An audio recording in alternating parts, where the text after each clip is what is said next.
Coach, what can you tell us about your lineup here this evening with regards, first of all, to Thomas Chabot? Shabby's, we're hopeful he can play. Looked way better this morning. Felt better, so we'll see if anything happens when he gets off the ice, any swelling or whatever, but we're hopeful he'll go. Okay, and updates on Parker and Joe? Parker and Joe both will not play.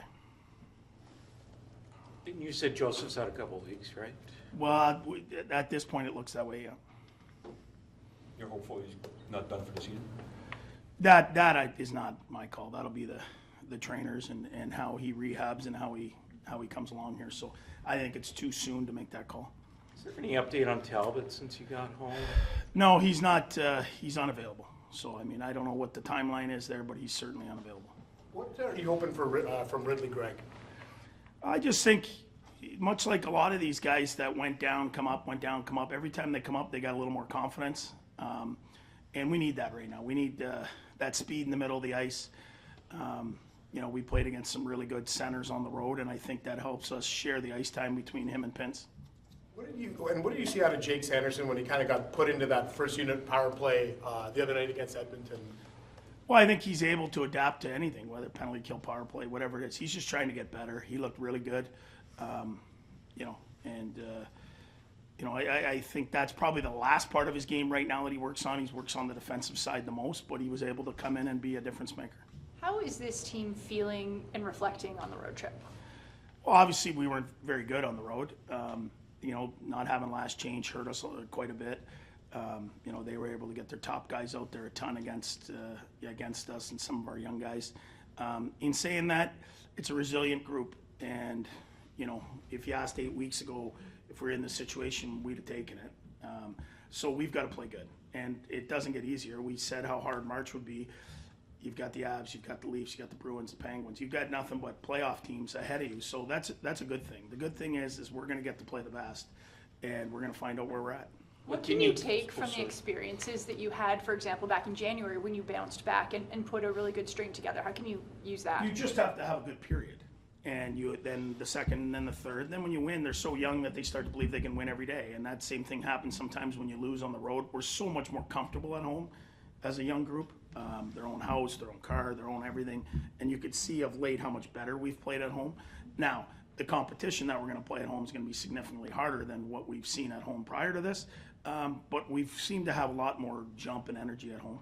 You think about those two games against Detroit here, the level you were playing at against the Rangers. Has this stretch kind of been a reminder of how hard it is to be there over a sustained period in terms of? Yeah, you have a lot more. You have to have so much more respect for the teams that have been doing it for 5 years. You have great spans and you have bad spans. You go back and forth. I mean, you look at Tampa Bay. I think went through a stretch where they lost 5 or 6 in a row there at some point this year. It's a hard league. It doesn't matter who you are, where you finished last year, where you were a month ago. How are you today? Are you playing at your best? You're not always going to play at your best, and especially for some young guys. But for us, we just got to get back to doing what we do, and that's playing with confidence. That's playing with some jam, some swagger. Certainly, we've done that at home. You've allowed 5 goals a game pretty much over the trip. Do you worry at all about the confidence of Sogard? What's that, sorry? Do you worry about Sogard's confidence? You know what? He's a young kid that's getting unbelievable experience here. I mean, I think we all know he's the goalie of the future here. If you had a veteran, you'd slip him in and out, in and out, in and out, and and that wouldn't be the scenario. But it is what it is. We're injured, and he's got to go. And you know what? He's played some good stretches, and he's played some okay stretches. But he's way ahead of the curve of when we drafted him to where he is today. He's going to be a heck of a goalie. So, we got to play better in front of him. He had been shaken up, I think, Sunday in Calgary and was able to finish that game. Is that a good sign that he was? Yeah, he's not going anywhere. He wants to dig in and battle for the guys. How do you think he's been handling on a personal level, like the pressure? Have you had to have many conversations with him, or is he handling it quite well? He's handling it well. I mean, the conversations I've had with him, he knows the magnitude of these games. I mean, he's been in hockey his whole life, so he understands, and it's part of the business. It's part of the reason he's going to be really, really, really good later on is because he went through times like this where the games, he got thrown into these pressure situations, and he's going to continue to get better. Is it kind of, can you compare this to almost Tim Stutzla when Josh Norris got injured and Tim had to like go up on the first line? I don't know if I'm drawing too much from that, but just in terms of being thrown into the fire and just like, you got to go. Yeah, to me, it's much like Pinto, this year is, he goes through great stretches and okay stretches, great stretches, okay stretches. And then what's going to happen is in the future, he's going to learn so much from this that he's just going to be solid all the time. And it's very simple. Yeah, Timmy just got thrown in there and now you got to go. So there's no time to think about it, just go. They're on separate lines right now, but what are you seeing out of DeBrincat and Batherson on kind of at even strength, right?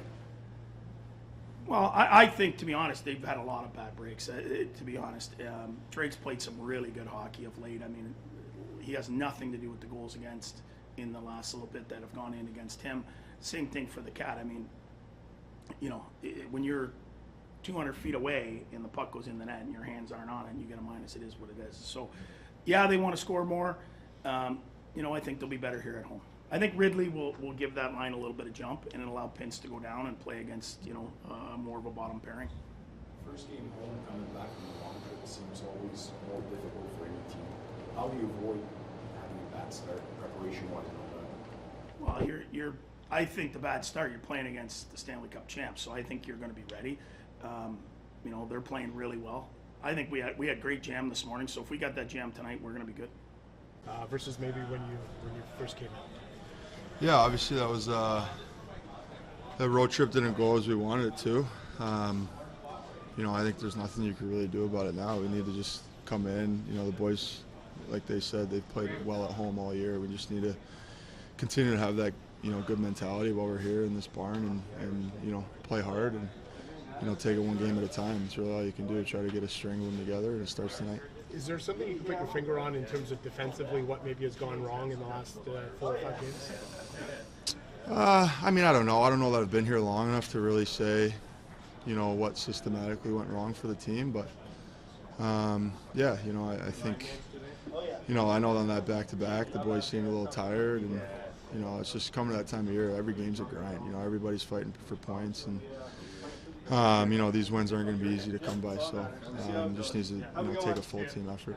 Jakob, we've seen you play with a couple different defensive partners. How are you settling into the systems and just even the personnel on the ice here? Yeah, I think I'm definitely starting to feel a little more comfortable each game, and I have played with a few different guys in the room, and it's fine. I think I don't really care, who I'm paired with or, what's going on. I just want to, focus on, playing hard every night and doing whatever I can to help the team. And whoever I'm playing with is, that's who we're going with that night. I don't make those decisions. So. Adds attitude to this throwing fire situation? Yeah, he's been great. I mean, from what I heard before I got here, he was unbelievable as well. And, you definitely, that's such a big part of today's game. You need solid goaltending, and I think Mads he's been great. I think we had a game there in front of him where we weren't very good and kind of let him out to dry. I think it was in Chicago there, and we need to play good in front of him, and he's going to stop the pucks and he's a stop, and then that's what it takes to be successful. You mentioned the grind. Like, how hard is it to be kind of at the level that's required at this time of year to get wins consistently? Yeah, it's just, mental preparation, I think. Everyone's tired, everyone's battling some stuff, and, it's really just mentally preparing to have a good start and, go from there. We've had a couple tough starts, like on the road trip, and I think those first 5 minutes are crucial. You gotta, you can't go in and kind of dip your toes in. You need to, be ready from the get-go, so hopefully we can do that tonight. You had a bit of a scary moment, it felt like, in the Edmonton game, going heavy into the boards. Were you worried when it happened, or maybe you could take us through that sequence? I wasn't really worried. It was just I crashed in the boards pretty hard, and I just, hit my head a little bit. So, I just wanted to kind of get my bearings a little bit and make sure I was all good. But yeah, I'm fine. It was just a hard hit, that's all. Can I ask you a bit about your diet? It's very interesting. I heard the whole beef part, or can you explain some of those things you eat? Yeah, just you know, I think it's been like a year and a half now where I've just kind of explored and tried new things. You know, hockey players for so long have just been so, you know, have a big plate of pasta before games and go. And I don't know, you know, I've battled some injuries and stuff. And, you know, I've always been huge into health and wellness and doing whatever's best for me and, you know, finding out ways to help the body with inflammation and swelling and healing, recovery. And I just, you know, kind of found cutting back on some of those, you know, heavy carbs and, you know, wheat and grains and stuff like that. You know, I just try to stick to, you know, sweet potato, white rice, and then, you know, a lot of beef, a lot of fish, and then I kind of mix in some of those, you know, beef organs and stuff, and which is just very, you know, nutritious. And they say beef liver is like most nutrient-dense food on the planet. So, you know, I just try to do what I can, and it doesn't taste the best, but, you know, I figured I'd try something out and get my body the nutrients it needs and help it recover and try to feel my best, and I've enjoyed it so far. Now, where does one find beef liver? Like, I just don't usually see that in the store, you know? Yeah, you don't really. I mean, you know, when I was in Arizona, there's a really good local meat market that did all grass-fed, grass-finished beef, and they had the organs. The people in the shop would be eating the organs raw right at the counter there, and that's when you know it's good. So that's when I tried it the first time, and I loved it. And I'm in the process of finding maybe, you know, a local farmer or somebody here that can, you know, kind of provide that, you know, even like fresh eggs, and I love, and, you know, raw dairy is another big one that, you know, helps, because dairy can be known to be a little inflammatory, but if you can find the raw dairy, it's a little better. So, yeah, I'm kind of just really big into all the health and wellness stuff. And looking for a supplier. For sure, that'd be great in the valley here. So. Feel like to be called up for your second kind of go here in the NHL? Yeah, it's great. Happy to be back. Happy to be in the lineup again. So just hopefully kind of take off where we left off and keep going. How did your reaction this time differ than the first time? Well, the first time was obviously a bigger reaction. Obviously, it was the first time and first game and everything. So I was definitely a lot more excited, but still excited to be here and keep it going. What's your approach though this time, as you know, come into a team with a similar situation as the last time? You know, now you're trying to fight to get back in that playoff position. Yeah, sure. Just hopefully keep winning. Kind of the same thing as before. We need to win some games. So just take it game by game and go from there. Are you keeping tabs on things as when you got sent down, just as these guys were pushing? Yeah, the schedule kind of worked out when we weren't playing. The Sens were playing, so I tried to watch a little bit every game and kind of the standings and everything. But yeah, for sure. What was your reaction when you got sent? We had a good talk with Pierre and DJ there, so they kind of said go down, play a lot of minutes, get your confidence back up, and you'll come back. So that was kind of what happened. So it was good though. Did you get a sense personally that your confidence was sort of dropping a little bit as? Yeah, a little bit. For sure, I think confidence kind of went down a little bit, but I was able to go down, work hard, be competitive, and it's good to be back. How do you rate your confidence now? Probably, I don't know, pretty high, I guess, to be back here. So yeah, it should be good. Really, what worked well with you, Claude, and Alex the last time, especially when you first came up, and obviously you're hoping to rediscover it tonight? Like, what worked well for you as a career? Yeah, when I came back the first time here, we kind of found some chemistry early there, and obviously the team was winning, so that kind of helped out, and we went with that. But hopefully we can take off where we kind of left off there with the chemistry. Now the excitement of the first time is behind you. How much is the second stint helps you to cope with the excitement and what you have to do on the ice? Yeah. Obviously from the first time, the first 10, 11 games there, you kind of get that experience. You see what it feels like and everything, and the pace of play. So I kind of know what it's like now, so hopefully I can just go and execute.